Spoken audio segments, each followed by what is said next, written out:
না, অনুভূতি তো অসাধারণ, কারণ এই টিমের সাথে আমি আগেও কাজ করেছি, উৎসবে কাজ করেছি, ফিরে এসে বেহুলাতে কাজ করেছি, এই তৃতীয় কাজ ওর সাথে। আর ওর সাথে মিয়া ভাই এত অসাধারণ অভিনেতা, আমার তো উপায় নাই ওনাকে না নিয়ে আমি কি করবো। আর মানে অনুভূতি যে আসলে অসাধারণ, টিমটার সাথে কাজ করে অসম্ভব মজা পেয়েছি। আর এটার বাড়তি পাওয়া হচ্ছে এত অসাধারণ গুণী শিল্পী সমাহার ছিল, আমরা আড্ডা মেরে অনেক মজা করে কাজটা করেছি। আল্লাহ, এখন তো বলে দেয়া যাবে না। আমার মনে হয় সিনেমাটা দেখেন।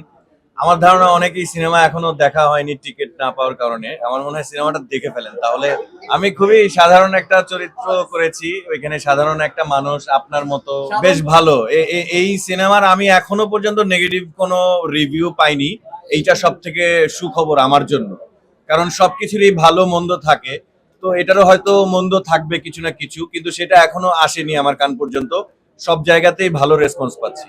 আমি খুবই সরি, আমি ট্রাই করব খারাপ অভিনয় করার। আমাদের মধ্যে যে বন্ডিংস গুলো ছিল সেটা যে ছুটে যাচ্ছে, সেটাকে আবার আঁকড়ে ধরার জন্য হলেও এই সিনেমাটা দেখা। সবার সাথে সবার যে সম্পর্ক, সবাই মিলে আমরা যে আসলে একত্রভাবে যে আমরা চলি, পুরো দেশটাকে আমরা এগিয়ে নিয়ে যাই, সেই জায়গাগুলো আসলে বোঝার জন্য হলেও এই সিনেমাটা সবার সবার আমি আপনারা আমাদের যারা বইটা পড়েছেন কিছুক্ষণ, ওখানে একজন ডাক্তারের চরিত্র ছিল, ডক্টর আশরাফ।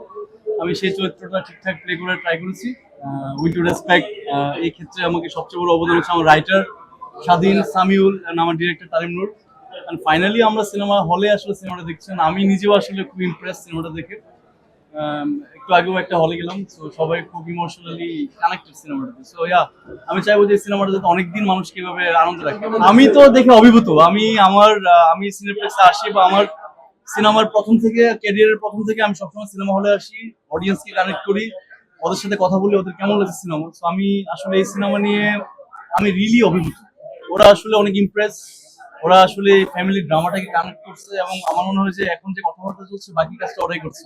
এটার অনেক কারণ আছে, কারণ লাস্ট ঈদে আমার সবচেয়ে বড় অডিয়েন্স হচ্ছে আমার আব্বু আম্মু, যারা সিনেমা খুব ভালো করে দেখেন এবং বুঝেন। ইনফ্যাক্ট লাস্ট ঈদে ওনারা বললো যে এত মারামারি কাটাকাটি সামাজিক সিনেমা করো একটা। আমার মনে হয় যে ওনারা সবচেয়ে বেশি খুশি হবে যে এই ঈদে আমি একটা ঠিকঠাক সিনেমা করেছি। আমার মনে হয় বনলতার ডিরেক্টর যদি আরেকবার সিনেমা বানায়, ওইটাই ভালো লাগছে। আমি ওদের প্রথমত হচ্ছে ওদের দুজনের সাথেই, ওরা বাংলাদেশের সবচেয়ে লিজেন্ডারি অ্যাক্টর। ওদের ওদের সাথে প্রথম আমার কাজ হয়নি, এর আগে 2-3 বার ওদের সাথে আমার কাজ হয়েছে, দেখা হয়েছে। ওরা গ্রেট। ওদের সান্নিধ্যে থাকা, ওদের কাছাকাছি থাকা, এটা অ্যাক্টর, যে কোনো অ্যাক্টরের জন্য অনেক বড় পাওয়া। তো আমি বলবো যে হ্যাঁ, বারবার ওদেরকে পাচ্ছি, বিভিন্ন সিনেমায় পাচ্ছি, বিভিন্ন ভাবে পাচ্ছি। I am really happy to C them. প্রথমেই আমাদের সাংবাদিক ভাই বোনদেরকে আন্তরিক শুভেচ্ছা জানাচ্ছি আপনাদের সহায়তার জন্য এবং আমাদের সাথে সবসময় থাকার জন্য। আজকে আমাদের তৃতীয় দিন চলছে। আমরা আজকে এর আগে আমরা আরেকটা হলে ঘুরে এসেছি এবং সেখানেও আমরা দর্শকের বিপুল সাড়া পেয়েছি এবং আমরা অভিভূত দর্শকের ভালোবাসায়, এবং আমরা খুবই আশাবাদী যে এই ভালোবাসা অব্যাহত থাকবে এবং সামনের দিনগুলোতেও দর্শক আমাদের ছবি আরো বেশি বেশি করে দেখবে। এবং আপনারা ইতিমধ্যে জেনে গিয়েছেন যে আমাদের ছবি নিয়ে টিকিটেরও একটা সংকট দেখা দিয়েছে।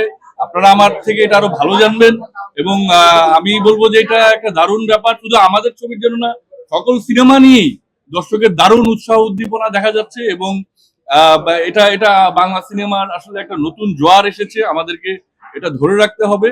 এবং আমি আমার অন্য যে ছবিগুলো চলছে তাদের প্রত্যেকের জন্য আমার শুভকামনা জানাচ্ছি। এবং দর্শককে আমি বলবো যে ফ্যামিলি নিয়ে, বন্ধু বান্ধব নিয়ে আমাদের ছবি দেখতে আসুন।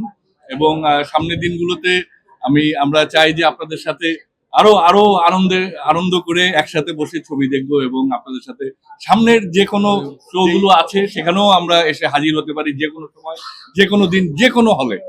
সবাইকে ধন্যবাদ। এবার অন্য কেউ